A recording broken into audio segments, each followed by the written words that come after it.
Здравейте и за много години на всички. В това видео исках да ви разкажа за една бизнес идея, която ми хрумна. Всъщност една бизнес идея, която копирах, така да се каже. Аз съм плагиат по природа. Майка ми и баща ми имат ферма, произвеждат млечни продукти и мляко. Съответно към тези млечни продукти решиха да прибавят още нещо и това нещо беше домашни яйца. Реално те преди една година, около януари месец миналата година, закупиха още кокошки. Закупиха си около 50 броя кокошки и започнаха да продават домашни яйца, което се оказа един добър приход. Сега аз искам да ви вкарам вътре в помещението, за да видите какво се случва. Аз също започнах с 50 кокошки преди месец и половина, може би. Така. Част от тях обикалят тук в това пространство, в антрето, така да се каже. Но основно кокошките живеят в една от стаите. Защо реших да ги настаня там? Ами защото не искам да вкарвам външни хора в къщата под формата на обитатели, на квартиранти и така нататък, защото не мога да работя спокойно. А пък от кокошките могат да се правят пари, ако знаеш, нали, как да ги гледаш.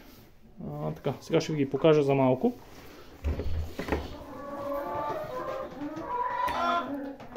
Ето ги и тях. Те работят усилено върху храната. Това са кокошки от ферма, които кокошки са на една година. Не са млади, не са първа младост, така да се каже. Сега затварям, защото е много шум вдигат те, квичат постоянно. Така, нещата, които сме направили вътре, са с баща ми, естествено, той ми помогна да ги направим тези неща, са хранилки. Значи в тази част, това оранжевото, което се вижда цялото, това оранжевото цялото е хранилка от тръба FI 110. Тази тръба е срязана на две и е затапена отстрани, в нея слагам фуража. От другата страна има една голяма дълга ламарина, лук всъщност, от покрив, в който пълним вода. От тази страна също има още една малка тръба за храна. Това, което съм сложил в средата, е за игра на кокошките, да се забавляват, защото все пак и те имат душа, нали? И от другата страна са им гнездата. Имат тук като лифт, по който да се катерят и да снасят. Така. Освен фураж, ги храня с отпадъци от кухнята, т.е. сърми, хляб, ориз и тем подобни, нали, които ни остават. Сега ще ги прибера за малко тези. Ще затворя, защото са много шумни. Скачайте вътре, мадами. Така, добре. Така, исках да говоря и за храната им. Освен, нали, показах ви това, което им слагаме. В този голям кош, момент само да върна малко. В този голям кош, който ми дадоха за изхвърляне на отпадъци, си държа фуража. Той е пълен с фураж. Маркировката е 2022 година. Тъй като никой не живее в тази къща, реално аз го ползвам за склад. Защото има мишки, навярно. Почти съм сигурен, че има мишки, които идват. И вместо да ги храня, по-добре да си търсят хляба на друго място. Така. Сега за кокошките съм подготвил талаш. Ето. Едър талаш, който използвам за настилане. Тук има още 1, 2, 3, 4 чувала с талаш. Тук съм хвърлил по пода, защото те излизат и цапат, нали, правят всичко. Знаете кокошките как са, имат и минуси. В другата стая да отидем. Значи в другата стая тук има още остатъци от това, което сме ползвали за хранилки. Тази тръба FI 110.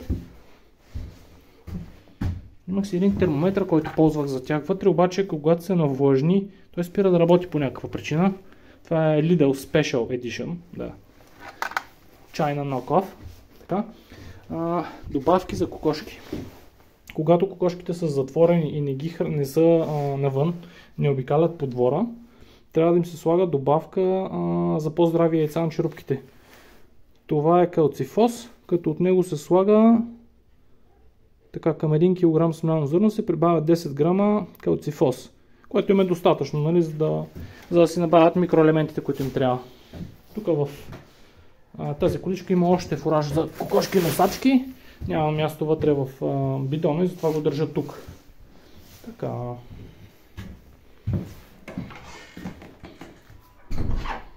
В случай, че ги храните с такъв фураж, какъвто показах, реално ако произвеждате едни, речем, 30 яйца на ден, което не е трудно, нали, когато имаш 50 кокошки и ги продавате, 30 яйца на ден са 15 лева, за храна на кошките ще отидат около 5-6 и останалото си е за вас. Нали? Тя сметката е много проста. Сега много хора казват, че кокошките миришат, че кокошките цапат, че не им се занимава, но в крайна сметка на село, нали, освен една работна заплата, трябва да се мисли и друг вариант просто. Вариант, в който да се изкарват доходи.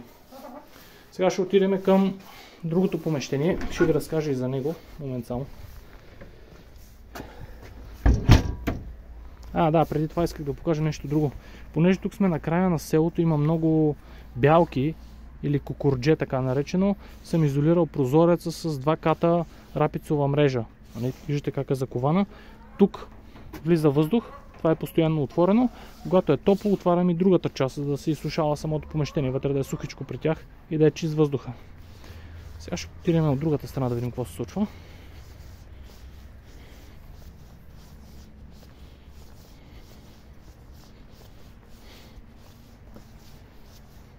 Да. Тук е вече и другото помещение, за което исках да ви кажа. Виждате, насреща съм свалил доста керамиди, които ми останаха от него. То беше бивша плевня, дърварник, имало животни някога вътре, не знам. С много функции е това помещение. Ние с баща ми го направихме, свалихме покрива, сложили сме този голям прозорец, като идеята му е да влиза светлина за кокошките и топлина. Има си врата, която е от дърво, не от талашит, плътна врата, която е от дърво. Сега ще ви покажа вътре какво се случва. Да. Покрива е направен от бичмета дървени, има ОСБ плоскости, върху тях има найлон и отгоре има ламарина. Сами може да проверите горе-долу каква е цената. Тук сме подмазали така. Цялото това нещо е подмазано, за да може да не влиза хищника вътре и да ги ликвидира тези кокошки. Дължината на това помещение е около 10 метра, голямо е, нали, на 4, което прави около 40 квадрата. Доста голямо помещение. Дори 2 коли може да събере, деца вика, ако човек реши да се занимава с автомобили.